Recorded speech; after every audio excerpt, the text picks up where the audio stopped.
My name is Maddie, and I'm going to be reading a book called The Sea Chest by Toni Buzzeo.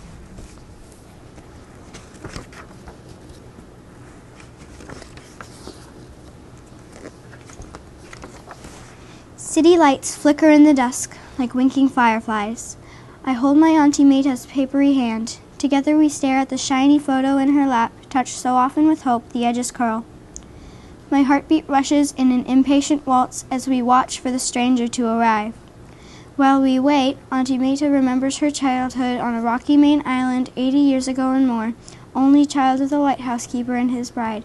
She gazes out the window as she tells me the story.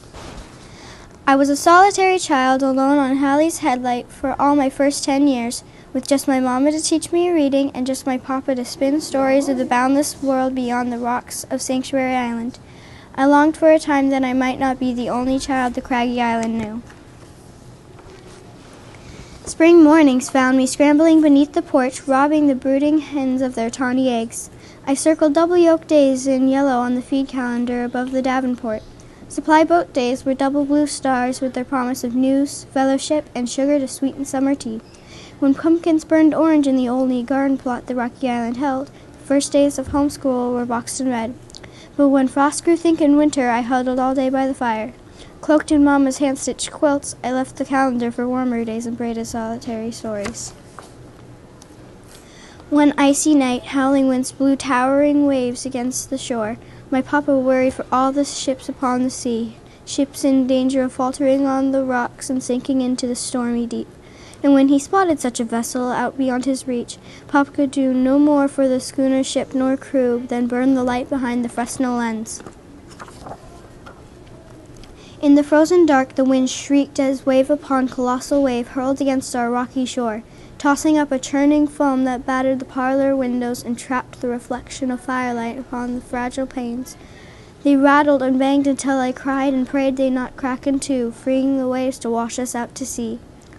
All the long night, Mama and I curled up against that fearsome store, while Papa made the perilous trip to and from the square light tower. We slept not a dream's worth of sleep through all those blustery hours, fretting for the ship we could not see. At dawn, the wind blew itself out, and the storm rolled back across a glassy sea. Papa set off to scout the shore, and I went along as company, hoping for bits of sea glass to fill my windowsill jar. I clung to Papa's hand in the streaky light while we slid down to the farthest rocks. As we drew near the shore, we saw a sodden bundle of eider-down mattresses tied with sailors' knots. It lay heaped upon the rocks, washed up from the schooner the storm must have swallowed in the night. Our eyes locked wide when we heard the tiniest cry from deep inside the padding. I guessed at a kitten and held the wish close to my heart.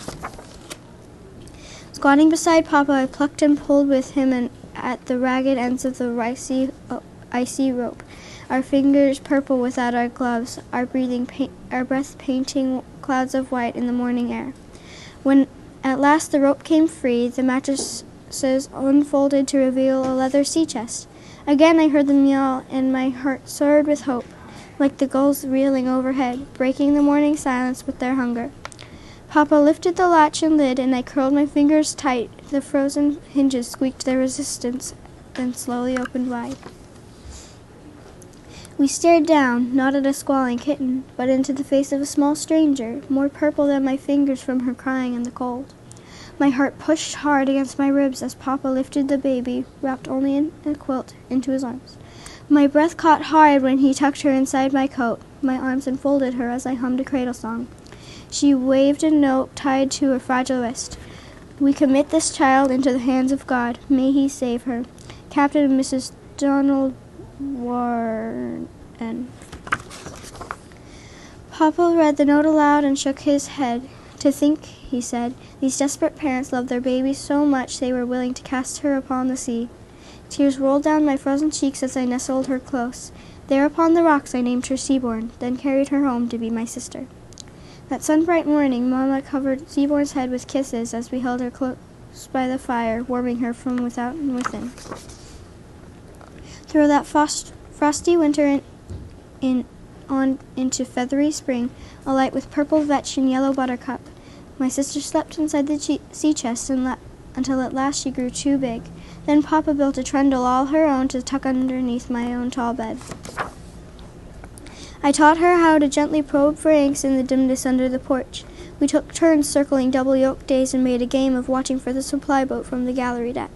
When pumpkins ripened on the vine in sunburnt autumn, we carried them across the island and baked pumpkin pies with Mama. I taught her reading as she grew, and together we spun stories of the family living safe and sheltered above the rocks of Sanctuary Island. I spent my days and all the years of childhood with her, your great-grandmother, and my only sister, Seaborn.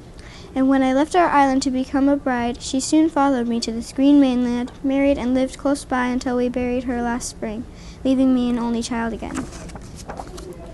Auntie Maida grows silent, and now I pause to remember my great-grandmother's whispery voice sharing her stories of two island girls.